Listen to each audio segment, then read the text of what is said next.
Thank you, everybody. Thank you so much. I greatly appreciate it. And I'd like to thank the owner of the plant, Gabe, and Gloria. You're here someplace. Thank you. I want to thank Rick Santorum, our senator, great senator, for being here and for the endorsement. We really appreciate it. And I have to say, all of the amazing workers. Gabe said they're the most important, the amazing workers. And I know you've been through some very, very tough times, but we're going to make it better, and we're going to make it better fast, okay? Just watch. So today I'm going to talk about how to make America wealthy again. Have to do it. With 30 miles from Steel City, Pittsburgh played a central role in building our nation. The legacy of Pennsylvania steelworkers lives in the bridges, railways, and skyscrapers that make up our great American landscape. But our workers' loyalty was repaid, you know it better than anybody, with total betrayal. Our politicians have aggressively pursued a policy of globalization, moving our jobs, our wealth, and our factories to Mexico and overseas. Globalization has made the financial elite who donate to politicians very, very wealthy. I used to be one of them. Hate to say it, but I used to be one. But it's left millions of our workers with nothing but poverty and heartache. When subsidized foreign steel is dumped into our markets, threatening our factories, the politicians have proven, folks, they do nothing.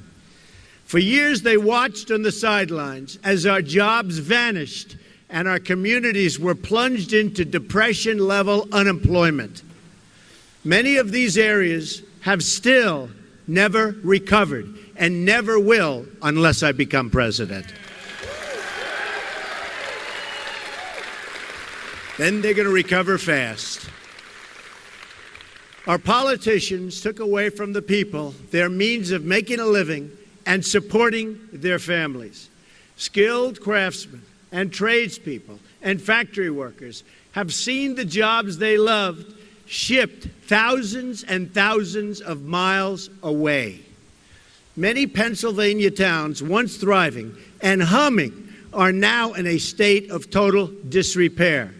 This wave of globalization has wiped out totally our middle class. It doesn't have to be this way. We can turn it around, and we can turn it around fast.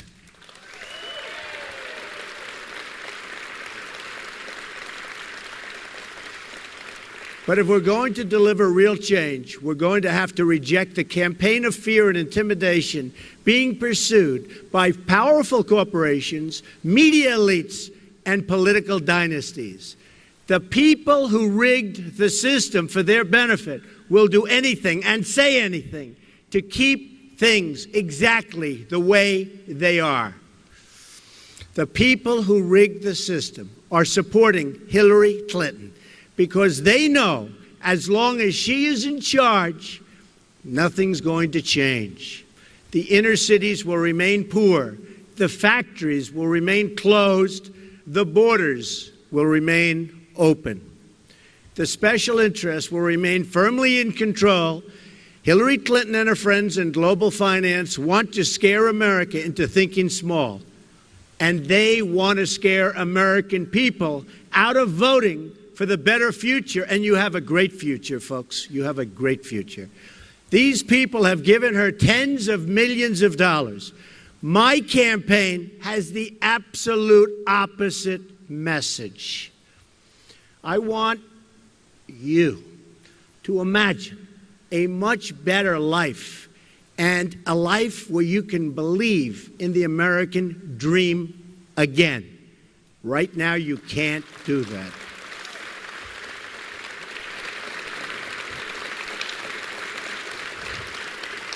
I want you to imagine how much better our future can be if we declare independence from the elites who led us from one financial and foreign policy disaster to another.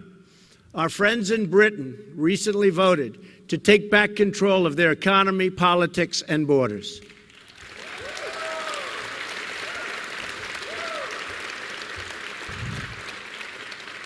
I was on the right side of that issue, as you know, with the people. I was there. I said it was going to happen. I felt it. While Hillary, as always, stood with the elites, and both she and President Obama predicted that one, and many others, totally wrong. Now it's time for the American people to take back their future. We're going to take it back.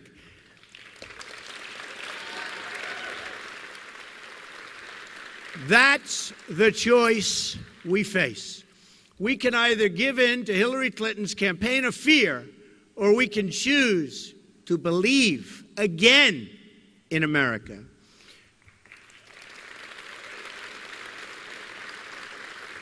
Very sadly, we lost our way when we stopped believing in our country.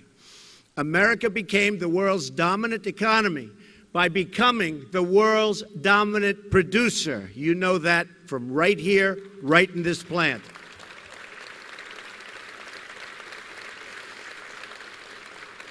The wealth this created was shared broadly, creating the biggest middle class the world has ever known. But then America changed its policy from promoting development in America, in America, to promoting development in other nations. That's what's happening, and that's what's happened. We allowed foreign countries to subsidize their goods, devalue their currencies, violate their agreements, and cheat in every way imaginable. And our politicians did nothing about it. Trillions of our dollars and millions of our jobs flowed overseas as a result. I have visited cities and towns across this country where a third or even half of manufacturing jobs have been wiped out in the last 20 years. Today we import nearly 800 billion more in goods than we export. Can't continue to do that. This is not some natural disaster. It's a political and politician-made disaster. Very simple. And it can be corrected. And we can correct it fast when we have people with the right thinking right up here. It is the consequence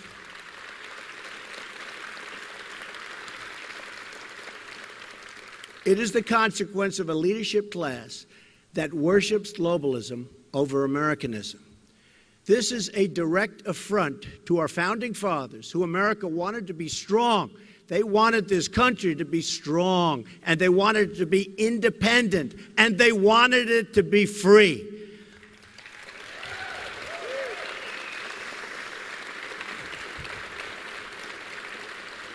Our founding fathers understood trade much better than our current politicians, believe me. George Washington said that the promotion of domestic manufacturing will be among the first consequences to flow from an energetic government. Alexander Hamilton spoke frequently of the expediency of encouraging manufacturing in the United States.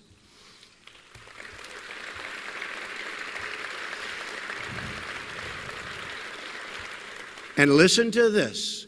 The first Republican president, Abraham Lincoln, warned that, quote, the abandonment of the protective policy by the American government will produce want and ruin among our people. He understood it much better than our current politicians.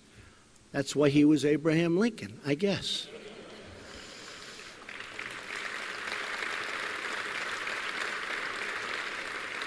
Our original Constitution did not even have an income tax. Instead, it had tariffs emphasizing taxation of foreign, not domestic, production. Yet today, 240 years after the revolution, we've turned things completely upside down. We tax and regulate and restrict our companies to death, and then we allow foreign countries that cheat to export their goods to us tax-free. How stupid is this? How can it happen? How stupid is this? As a result, we have become more dependent on foreign countries than ever before. Ladies and gentlemen, it's time to declare our economic independence once again. That means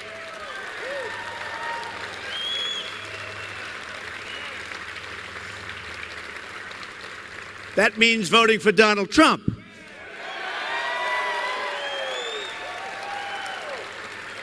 I'll do it, no doubt about it, not even a little doubt. It also means reversing two of the worst legacies of the Clinton years. America has lost nearly 1/3 of its manufacturing jobs since 1997, even as the country has increased its population, think of this, by 50 million people. At the center of this catastrophe are two trade deals pushed by Bill and Hillary Clinton. First, the North American Free Trade Agreement, or the disaster called NAFTA. Second, China's entry into the World Trade Organization.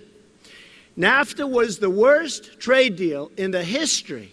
It's like the history of this country. And China's entrance into the World Trade Organization has enabled the greatest job theft in the history of our country. It was Bill Clinton who signed NAFTA. People don't remember. In 1993, and Hillary Clinton who supported it. And the havoc that it wreaked after he left office was unbelievable.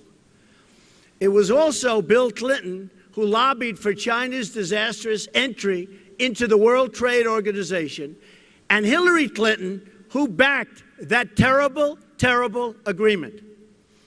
Then, as Secretary of State, Hillary Clinton stood by idly while China cheated on its currency, added another $1 trillion to our trade deficits, and stole hundreds of billions of dollars in our intellectual property.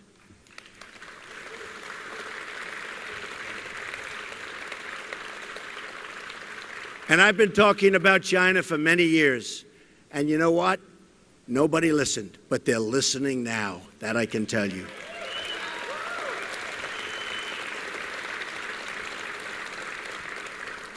The city of Pittsburgh and the state of Pennsylvania have lost 1/3 of their manufacturing jobs since the Clintons put China into the WTO. 50,000 factories across America have shut their doors in that time. And this factory, because of your great owners, Gabe and Gloria, it's hanging in, hanging in. But they just told me it's not easy. Almost half of our entire manufacturing trade deficit in goods with the world is a result, and it's the result, of trade with China. It was also Hillary Clinton, as Secretary of State, who shoved us into a job-killing deal with South Korea. As reported by the Economic Policy Institute in May, this deal doubled our trade deficit with South Korea and destroyed nearly 100,000 American jobs. As Bernie Sanders said, Hillary Clinton voted for virtually every trade agreement that has cost the workers of this country millions of jobs.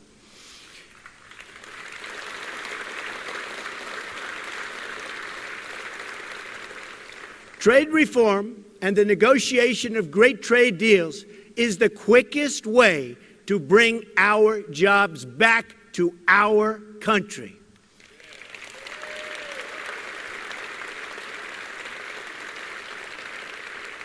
To understand why trade reform creates jobs, and it creates a lot of them, We need to understand how all nations grow and prosper. Massive trade deficits subtract directly from our gross domestic product. From 1947 to 2001, a span of over 5 decades, our inflation-adjusted gross domestic product grew at a rate of 3.5%. However, since 2002, the year after we fully opened our markets to Chinese imports, that GDP growth rate has been cut in half. What does this mean for Americans? Not good. For every 1% of GDP growth we fail to generate in any given year, we also fail to create over 1 million jobs. What a waste, and what a sad, sad thing.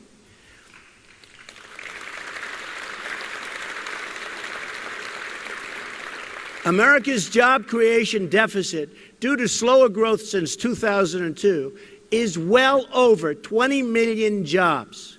And that's just about the number of jobs our country needs right now to put America back to work at decent wages.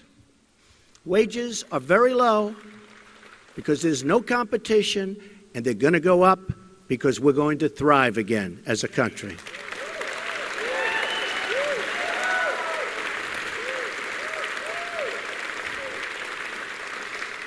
The Trans-Pacific Partnership is the greatest danger yet. The TPP, as it's known, would be the death blow for American manufacturing. It would give up all of our economic leverage to an international commission that would put the interests of foreign countries above our own. It would further open our markets to aggressive currency cheaters. Cheaters, that's what they are, cheaters. They're not playing by the rules, they're cheating.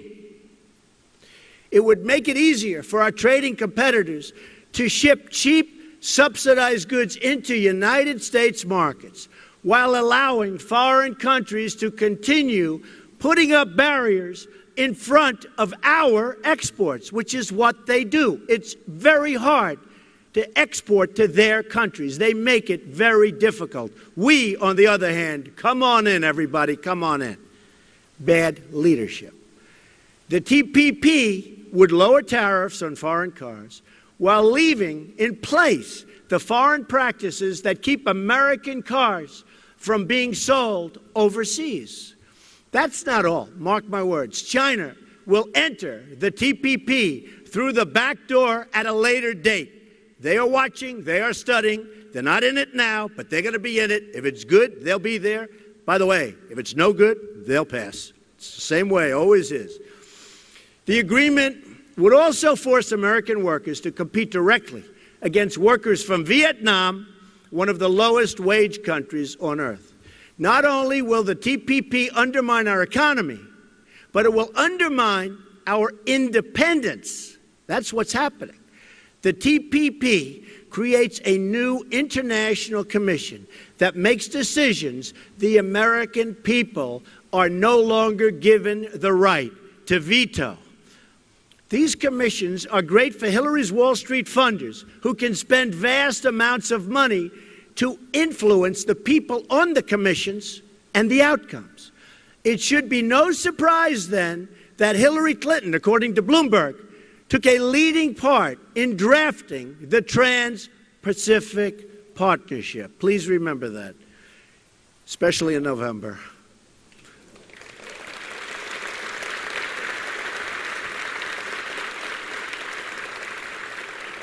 She praised or pushed the TPP on 45 separate occasions and even called it the gold standard. Hillary Clinton was totally for the TPP just a short while ago, but when she saw my stance, which is totally against, she was shamed into saying she would be against it too. And I will tell you, it was the same shame that she had recently, where she was sort of forced into saying radical Islamic terrorism, which she didn't want to say, but she was shamed into that one.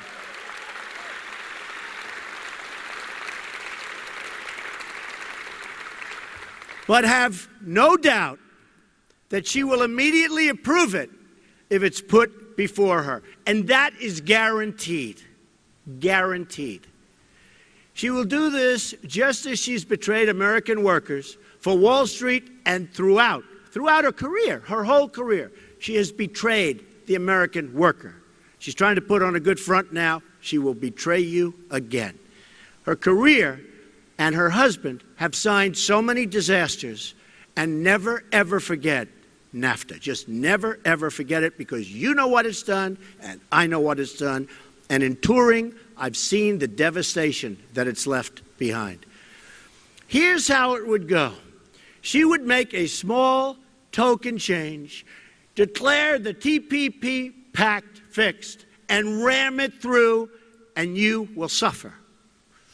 That's why Hillary is now only saying she has problems with TPP in its current form. You know what that means? That means like they'll make a little two-word change and she'll fix it and she'll feel great. But she says in its current form. She can rush to embrace it again, and she will at the earliest opportunity. If the media doesn't believe me, I have a challenge for you and Hillary. Ask Hillary if she's willing to withdraw from the TPP her first day in office and unconditionally rule out its passage in any form.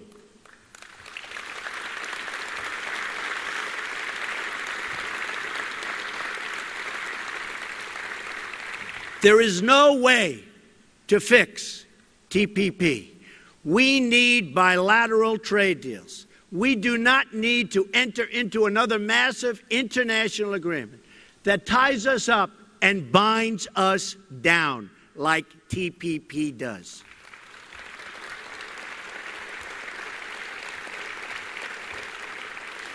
A Trump administration will change our failed trade policies, and I mean quickly.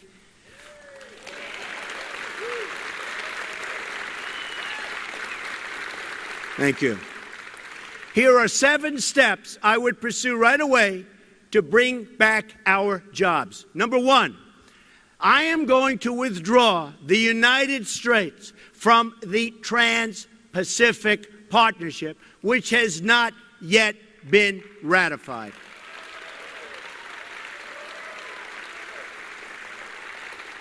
I'm going to appoint the toughest and smartest, and I know them all, trade negotiators to fight on behalf of American workers.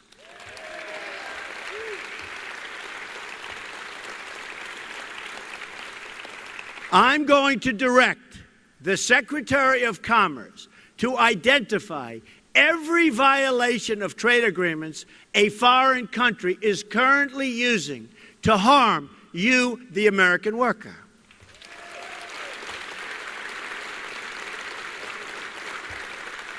I will then direct all appropriate agencies to use every tool under American and international law to end these abuses. And abuse is the right word.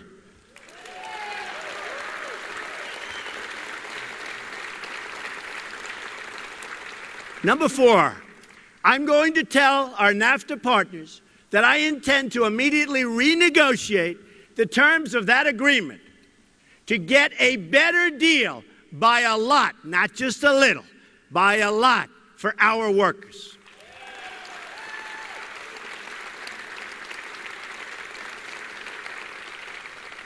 And if they don't agree to a renegotiation, which they might not, because they're so used to having their own way, not with Trump, they won't have their own way, then I will submit under Article 2205 of the NAFTA agreement that America intends to withdraw from the deal.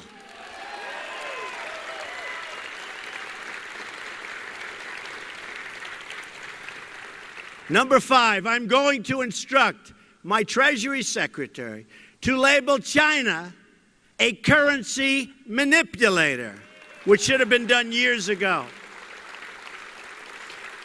Any country that devalues their currency in order to take unfair advantage of the United States, which is many countries, will be met with sharply, and that includes tariffs and taxes.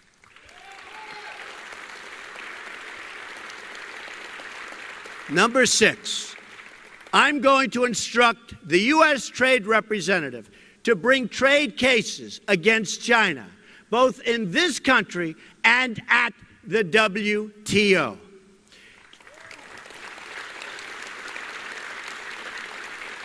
China's unfair subsidy behavior is prohibited by the terms of its entrance to the WTO, and I intend to enforce those rules and regulations, and basically, I intend to enforce the agreements for all countries, including China.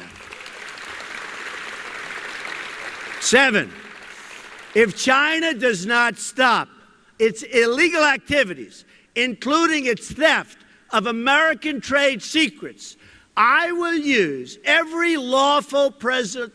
Hey, look, this is very easy. This is so easy. I love saying this. I will use every lawful presidential power to remedy trade disputes, including the application of tariffs consistent with Section 201 and 301 of the Trade Act of 1974 and Section 232 of the Trade Expansion Act of 1962.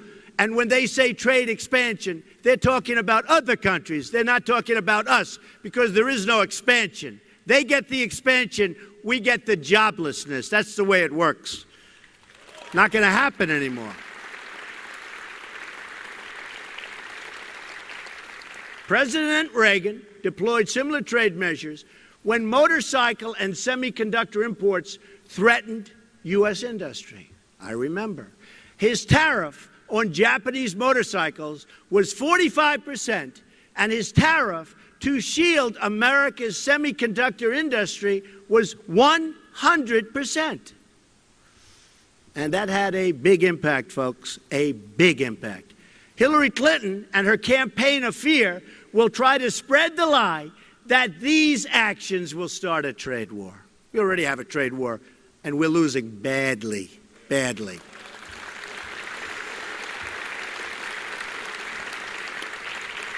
She has it completely backwards. Hillary Clinton unleashed a trade war against the American worker when she supported one terrible deal after another. From NAFTA to China to South Korea, it doesn't matter.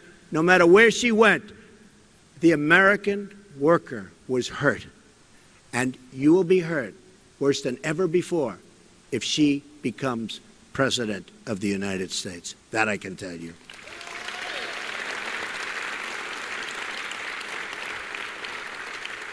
A Trump administration will end that war by getting a fair deal for the American people and the American worker.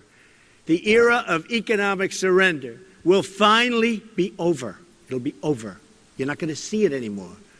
Although I can't guarantee it, because after me, they'll probably start doing it again. But we will have 4 and maybe 8 great, great, great productive years, and we'll never go back, and we'll make sure we never go back.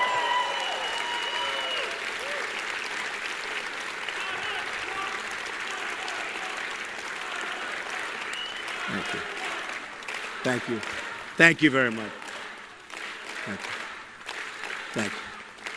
Thank you very much, everybody. I appreciate it. A new era of prosperity will finally begin. America will be independent once more. Independent once more. Doesn't that sound great?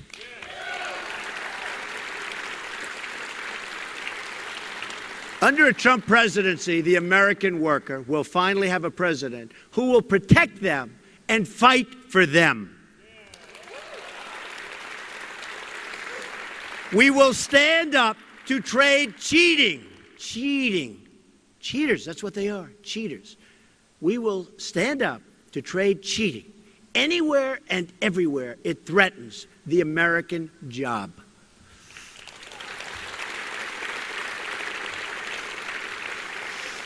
We will make America the best place in the world to start a business.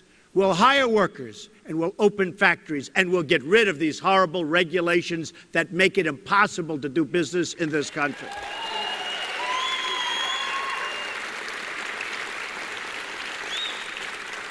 This will also include massive tax reform to lift the crushing burdens on American workers and businesses.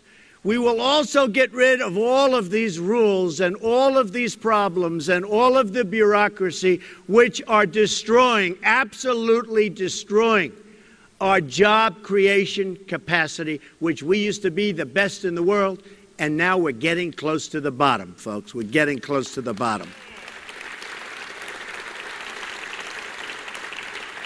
Many people think that these regulations are an even greater impediment than the fact that we are one of the highest taxed nations in the world. We're also going to fully capture America's tremendous energy capacity. This will create for our workers, and that's what we want, for our workers, growth for our economy, and begin reducing our budget deficits, which are massive. Yearly budget deficits, massive. Our trade deficits, we don't even want to talk about it. Our budget deficits are massive. Hillary Clinton wants to shut down energy production and shut down the mines, and she wants to shut down, and she said it just recently, she wants to shut down the miners. I want to do exactly the opposite.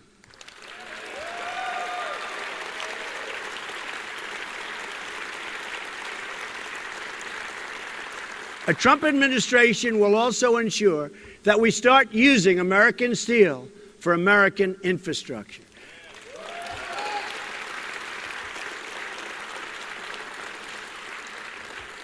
And aluminum.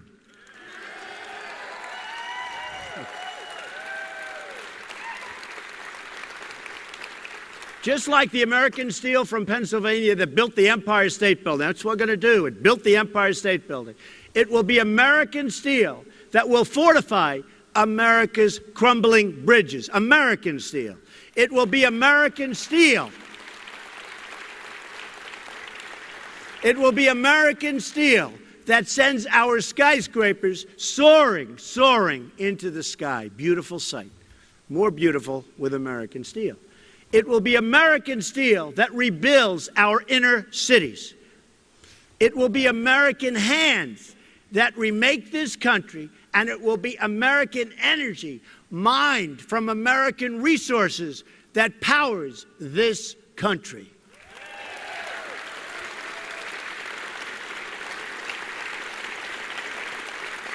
It will be American workers who are hired to do the job. Nobody else, American workers. We are going to put American steel and aluminum back into the backbone of our country. This alone will create massive numbers of jobs, high-paying jobs, good jobs, not the jobs we have today, which everybody agrees are bad jobs. We're going to create massive numbers of good jobs. On trade, on immigration, on foreign policy, we are going to put America first again.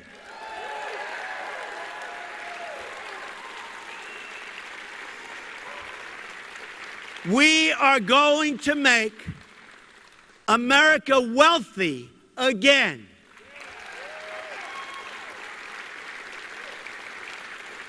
We are going to reject Hillary Clinton's policy of fear and her policy of absolute nonsense, because it's not working and it's grossly incompetent and we can't take it any longer, and we're not going to take it any longer.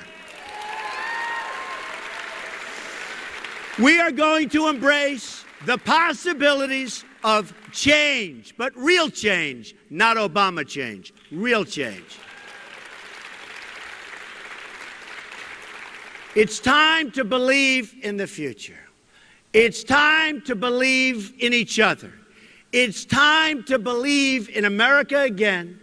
This is how we are going to make America great again for all Americans, for all Americans.